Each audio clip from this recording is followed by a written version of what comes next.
Before departing Moyo, we had to say goodbye to Nico, as it was time for him to go back to work and rejoin his boat in Komodo for another season. We were not sure when we get to see him again next, but we were all hoping it would be soon, as we said bon voyage to our Belgian brother. The following day, we entered Salé Bay, knowing we would have to either find an anchorage or hove to through the night so we could be at the spot with the whale sharks early in the morning. The previous week, our captain had learned from Andrew about a place on the map that could be good for anchoring MIR overnight. We headed straight for it, and after we got there, we wound up calling it Manta Ray Bay, after the resemblance it had to the shape of a manta ray's mouth. It was here that the captain decided it was time to take the 2024 MIR crew photo. This is a time-tested tradition, and every year we try to outdo the photo from the year before.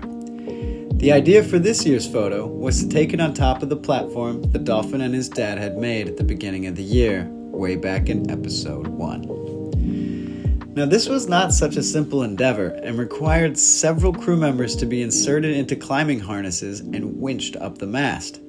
After about an hour of prep, however, all 9 of us were able to be on the platform and the spreaders at the same time. Everyone was so stoked, in fact, that we all decided to attempt a second pose with all of us in different positions up the mizzen mast. This second picture is absolutely absurd and happened to be taken while the ship was actually bouncing up and down due to some rather large waves that were building inside the bay. It also just so happened that these waves eventually even caused us to drag anchor while we were all up there together on the mast. Unbelievable. But luckily, we were prepared for this as we had already turned on the engine as a safety precaution in case of such an event. I will admit, however, that it was still pretty wild to have everyone up the mast at the same time the anchor alarm was going off below. I also do feel that it kind of makes the photo even more legendary. Success! I think we just might have gotten the best crew photo ever.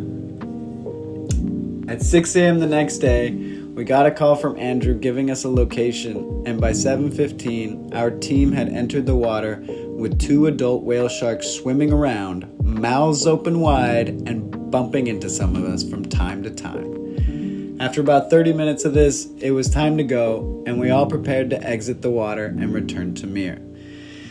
It was at this time that one of the whale sharks decided to swim directly at Lauren, who was our least confident swimmer and was wearing a life jacket at the time. At the moment the whale shark came at her, Lauren panicked and began slapping the water near her in an attempt to move backwards.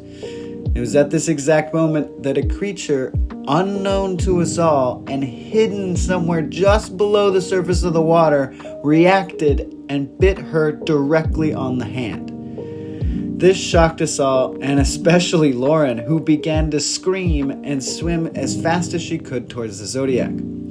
Not knowing what had bitten her and wanting to understand if it was poisonous, Dolphin swam under the boat to investigate what it could have been. What he then saw didn't really make sense, and he was glad that he happened to have a GoPro in his hand at the time to prove it to the rest of the crew. The creature that bit Lauren was a giant moray eel, about 3 meters in length, with a head the size of a small child and multiple rows of big razor-sharp teeth.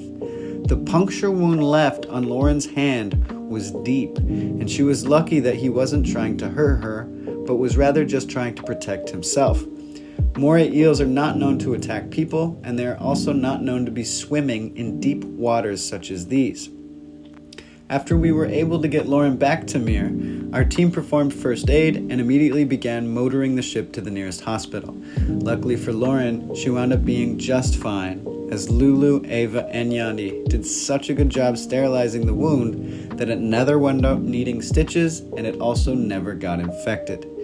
This was one of the strangest things that could have happened to Lauren and the MIR team, because moray eels are usually found swimming near coral reefs, or even more likely in the reef itself, where they find a hole to make into their home.